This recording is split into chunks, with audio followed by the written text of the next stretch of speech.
The Lord be with you. And with your spirit. A reading from the Holy Gospel according to Luke. Glory to you, O Lord. The angel Gabriel was sent from God to a town of Galilee called Nazareth, to a virgin betrothed to a man named Joseph, of the house of David, and the virgin's name was Mary. And coming to her, he said, "Hail, full of grace, the Lord is with you." But she was greatly troubled at what was said, and pondered what sort of greeting this might be. Then the angel said to her, "Do not be afraid, Mary, for you have found favor with God. Behold, you will conceive in your womb and bear a son, and you shall name him Jesus. He will be great and will be called Son of the Most High. And the Lord God will give him the throne of David, his father, and he will rule over the house of Jacob forever, and of his kingdom there will be no end." But Mary said to the angel, "How can this be, since I have no relations with a man?" And the angel said to her in reply, "The Holy Spirit will come upon you, and the power of the Most High will overshadow you. Therefore, the child to be born will be called Holy, the Son of God. And behold, Elizabeth, your relative, has also conceived a son in her old age. And this is the 6th month for her who was called barren, for nothing will be impossible for God." Mary said, "Behold, I am the handmaid of the Lord. May it be done to me according to your word." Then the angel departed from her. My dear brothers and sisters, the gospel of the Lord. Praise to you, Lord Jesus Christ. Please be seated. Mga kapatid, kada taon, kada matatapos ang taon, tayo ay umaasa sa isang mas magandang taon na darating kaysa sa nakaraan na taon. We're always looking forward to the coming of a good year or a better year than the year before. Kaya maraming kumukonsulta sa mga horoscopes, no? Kayo po ba, ano yung sign ninyo? No? Nagbabasa ba kayo sa dyaryo ng mga inyong horoscope? No? Pag sinabing Taurus, ikaw ay makakapag-asawa ng mayaman. Yun nga lang, kulang ang ipin. No? Yung iba naman, nagkukonsulta sa sa mga feng shui masters. Alam niyo ba yung feng shui, no? Yung kapag nagpapagawa ka ng bahay, hanapin mo yung kung saan dapat lagay yung mga furnitures ninyo, saan nakatapat dapat yung hagdanan, or kung ano-ano pang pwesto, no? Dapat yung lamesa ninyo nasa bubungan para swerte. Ganon, no? Maraming nagkukonsulta sa mga ganyang feng shui master para malaman nila kung paano maging masagana ang kanilang buhay. No? Kinukonsult nila ang horoscope at mga feng shui master na to ask if the coming year will be good or bad for them. No? Ano yung mga kailangan nating gawin para maka-attract tayo ng good vibes and mahanap tayo ng mga lucky charms and amulets, no? Yung mga pusa na gumaganyan yung kamay, yung palakang may coin sa bibig, no? Mga ganyang bagay para maka-attract ng mga lucky ng luck, no? Ng swerte sa buhay.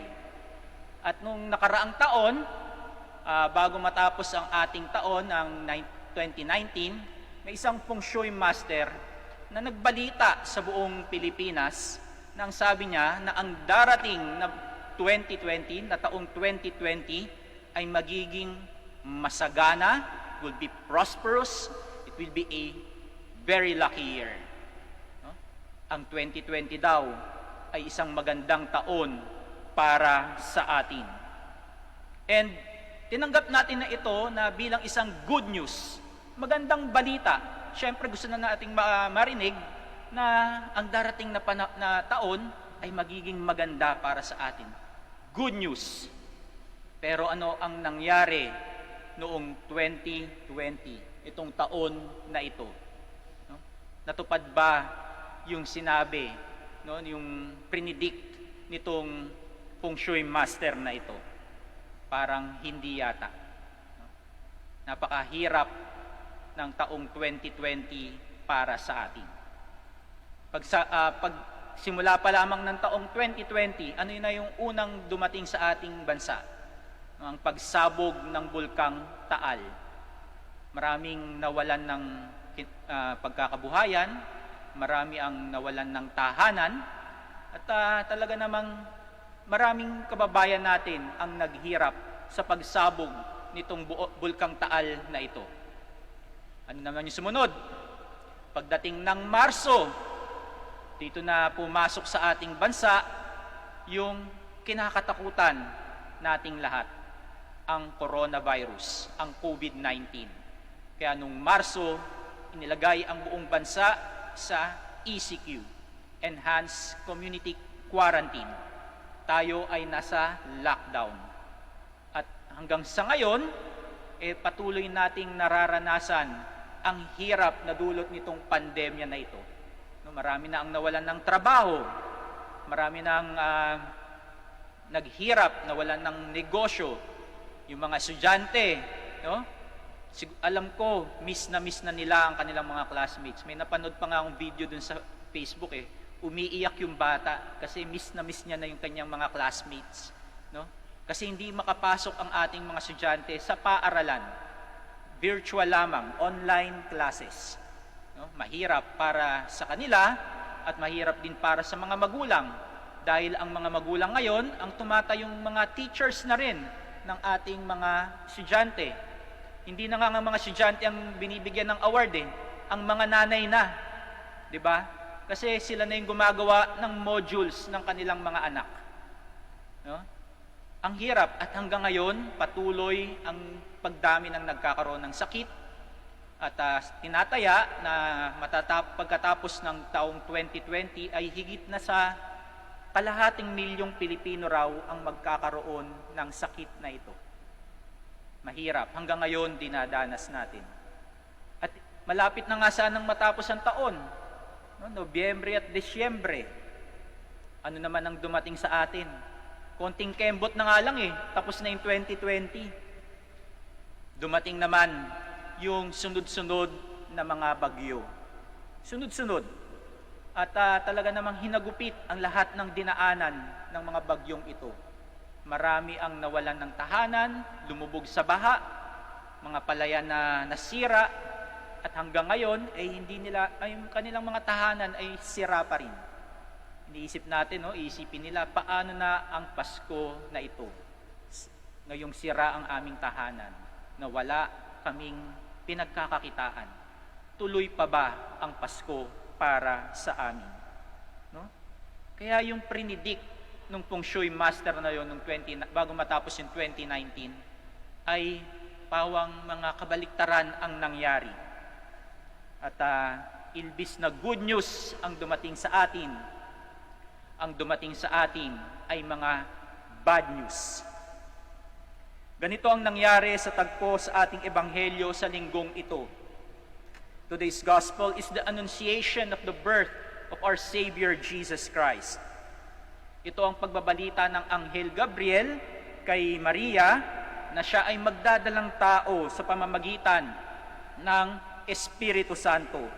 At ang dadalhin niya sa kanyang sinapupunan ay ang anak ng Diyos na siyang magiging tagapagligtas ng sangkatauhan. Isa itong balita para kay Maria. Ngunit paano tinanggap ni Maria ang balitang ito na dumating sa kanyang buhay? Alalahanin natin na si Maria ay isang dalaga. No? At sa sinasabi ng marami, nang nagpakita ang Anghel Gabriel sa kanya, si Maria ay 14 years old lamang. Nagdadalaga pa lamang. No, sa ating konteksto sa mga panahon na ito, no, pagka 14 years old ang babae, no, at nabuntis, ano ang ating iisipin? At lalo na sa kanilang panahon, no? Kapag ka nabuntis ang isang dalaga at walang kinikilalang ama, Isa itong malaking iskandalo. Well, sa atin din naman, iskandalo ito. Pero ang iskandalong ito ay may kalakip na parusa, kamatayan. Kaya ang pagdating ng balitang ito kay Maria ay isang bad news. No? Kaya malamang nung dumating sa kanyang balitang ito, nabalot siya ng takot, ng pagkalito, at hindi niya alam kung ano ang gagawin niya. Siguro sa simula, ito ay bad news sa kanya. Sabi nga sa Ebanghelyo, she was deeply troubled. Ngunit noong ipinaliwanag ni Anghel Gabriel ang plano ng Diyos para sa kanya, nag-iba ang kanyang pagtanggap sa balitang ito. From being a bad news, it became a good news for her. From being troubled and having doubts, she is now filled with trust and confidence with God. Kaya ang kanyang naging tugon sa balitang ito ay pagtalima. Her response is her obedience to the will of God. Her fiat. Mary said, "Behold, I am the handmaid of the Lord. May it be done to me according to your word." At mula sa tagpong ito, alam naman natin kung ano ang mga dumating na mga pangyayari sa buhay ni Maria. No? Habang lumalaki si Jesus, wala si Jose. Hindi na natin nakita. No? Kaya alam natin na si Maria ay isang single mom. At yung mga single mom, alam natin na mahirap ang kanilang buhay, no? Na magpalaki mag-isa ng kanilang anak. Pero buong pagtitiwala na nagtiwala si Maria sa responsibilidad na ibinigay sa kanya ng ating Diyos para sa kanya na alagaan, palakihin ang ating Panginoong Hesukristo.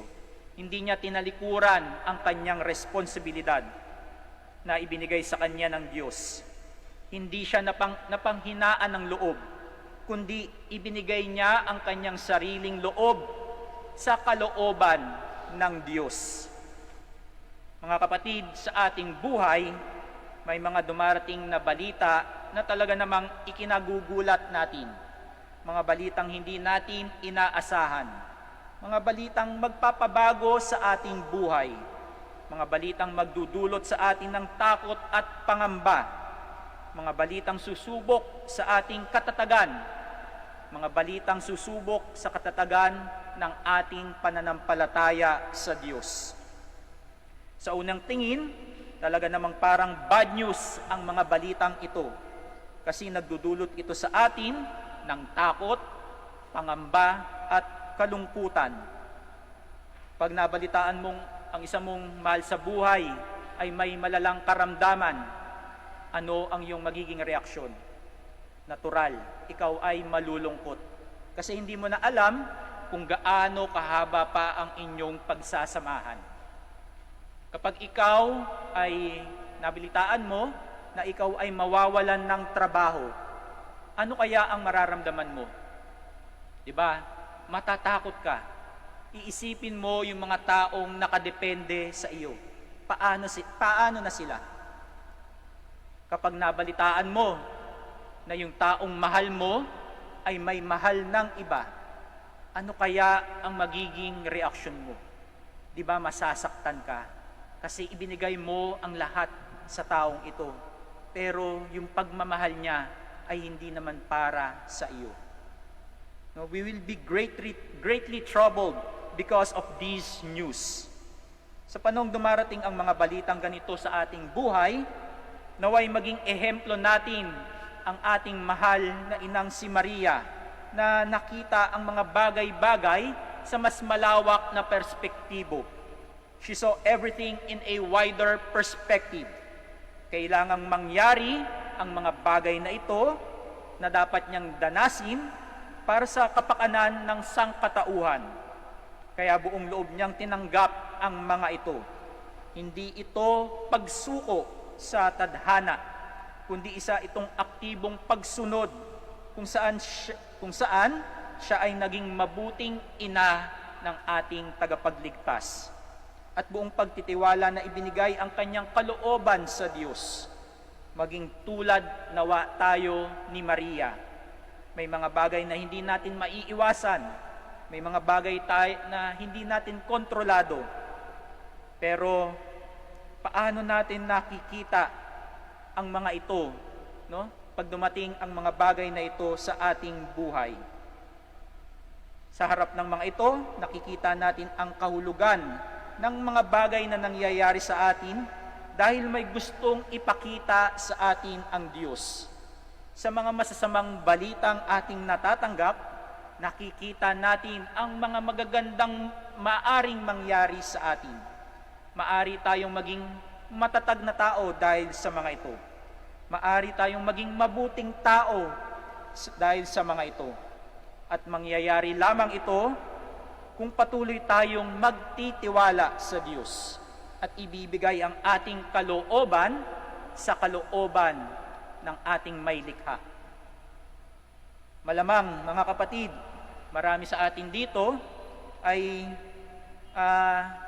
magko-consult na naman kung ano ang darating sa taong 2021. No, maraming predictions na naman ang maglalabasan kung anong mangyayari sa this coming year, 2021. Magiging maganda ba o magiging pangit ang mga balitang sasalubong sa atin sa bagong taong ito? Hindi natin alam.